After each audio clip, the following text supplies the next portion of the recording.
Picture a house with an alarm system. Some sensors watch doors, others watch motion. Some cameras record everything, some only when triggered. Now imagine a small window is left slightly open for ventilation. If a burglar slips through, the alarm may or may not trigger, depending on which sensors are active and what rules you've configured. Detecting that break, understanding what they did, and responding quickly. That is the set of capabilities we'll call detection, forensics, and incident response in security. When we talk about trust boundaries, detection and response are the safety nets. You do your best to draw walls and locks, but when an attacker crosses a boundary, you need to notice, understand the path they took, and act in a controlled way to stop them and learn from the event.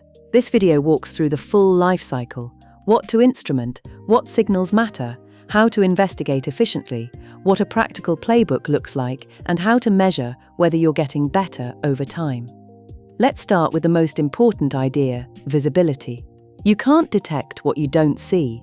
That sounds obvious, but it's where many teams fail. Visibility is multidimensional.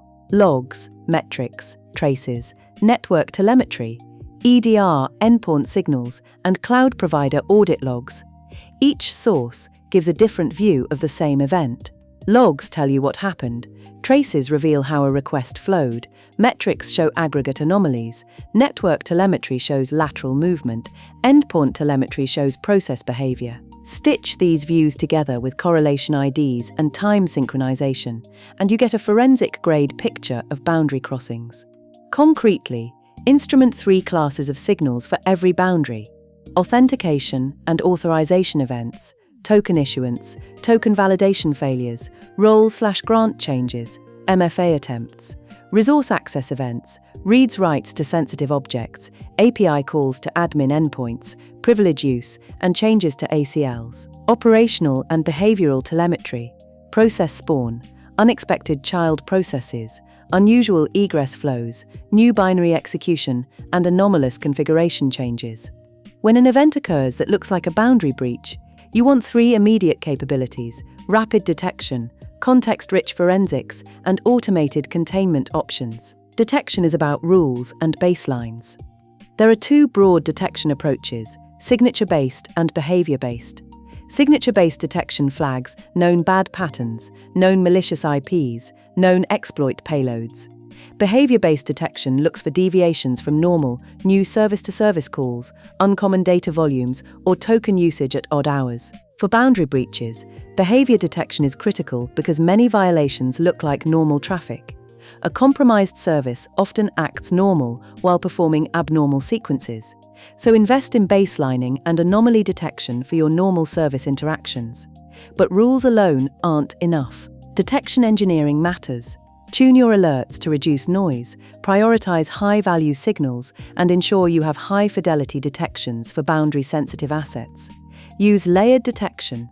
Combine an API gateway alert with EDR process signals so that multiple corroborating alerts raise the confidence level. Next, forensics. Once you detect something suspicious, you must gather context fast. Forensics is the disciplined collection of evidence to answer core questions: who, what, when, where, how, and why. The ideal forensic pipeline gives you immutable, tamper-evident logs, synchronized timestamps, and an indexable store so you can search quickly. Key forensic artifacts include authentication logs, API gateway logs, container event logs, audit trails from Cloud INM, process snapshots from EDR, and network flows. A concrete investigative flow looks like this.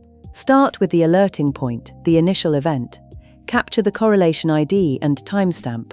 Pull the request path from distributed tracing to see all components touching the request.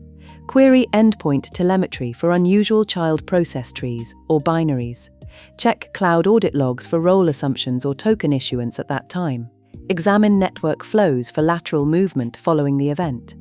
Finally, look for persistence artifacts, new service accounts, changed cron jobs, or new images pushed to registries. 2 operational rules for forensics. First, preserve evidence.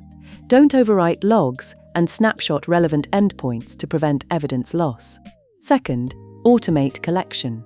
Manual evidence hunting is slow and error-prone. Build playbooks that automatically gather the standard set of artifacts when a high-fidelity alert triggers. That brings us to response playbooks. A playbook is a prescriptive set of steps your team follows when answering a class of incidents. For boundary breaches, you typically need a triage playbook, a containment playbook, and a recovery playbook. The triage playbook answers, "Is this real, and how severe?" It collects initial context, scores the incident, and decides if escalation is needed. The containment playbook specifies immediate actions to stop further compromise. Revoke tokens associated with the compromised principal, rotate secrets, isolate affected hosts or container pods, apply temporary network policies, and disable compromised automation pipelines. Containment must be surgical. You want to stop the attacker while minimizing business impact. Automation is key here. For example, if your detection system sees an internal token being used from a new geographic region and the confidence is high, you can automate revocation, create a temporary deny rule, and open a high-priority incident ticket with artifacts attached. Human review follows, but automation buys you minutes that often matter. Recovery playbooks restore services safely. Roll back to known good images, redeploy with rotated credentials, and conduct integrity checks. Ensure you have the ability to perform forensic snapshots before rolling changes that might destroy evidence. A crucial non-technical part of response is communication. Who needs to know? Internal stakeholders, legal, PR, affected customers. Prepare communication templates in advance, incident summary, what we know, what we don't know, actions taken, and next steps. Legal and compliance teams often require specific retention of evidence and notification windows. Have those workflows pre-approved so you aren't making policy decisions under duress. Another important dimension is chain of custody and legal readiness. If there's a possibility you'll involve law enforcement or pursue civil actions, ensure your evidence collection meets legal standards. Work with legal early to understand notification obligations and data privacy regulations. Let's talk about metrics and improvement. Two core metrics matter, MTTD and MTTR, mean time to detect and mean time to recover. Track both for boundary-sensitive events and set realistic improvement targets. But don't optimize only for speed, optimize for correctness and containment.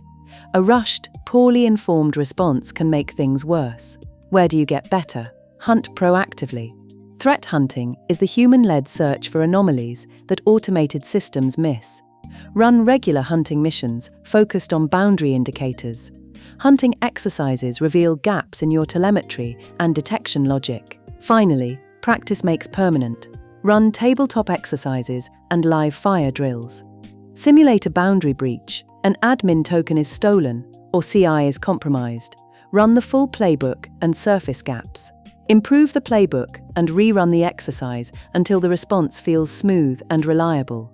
To summarize the prioritized checklist you can act on today, ensure full visibility for critical boundaries, auth events, resource access, and endpoint telemetry. Correlate signals, integrate logs, traces, network flows, and EDR into a searchable platform. Build high-fidelity detections for boundary-sensitive assets, tuned to reduce noise. Automate forensic collection and containment actions for high-confidence alerts. Create triage, containment, and recovery playbooks and test them with drills. Maintain communication templates and legal workflows in advance. Track MTTD and MTTR and run regular threat hunts focused on boundary indicators. Practice incident response frequently and iterate on playbooks. Remember, prevention is important, but detection and response are your last line of defense. The best systems combine good boundaries with excellent visibility, disciplined forensics, and practiced response. That is how small window breaches stay small.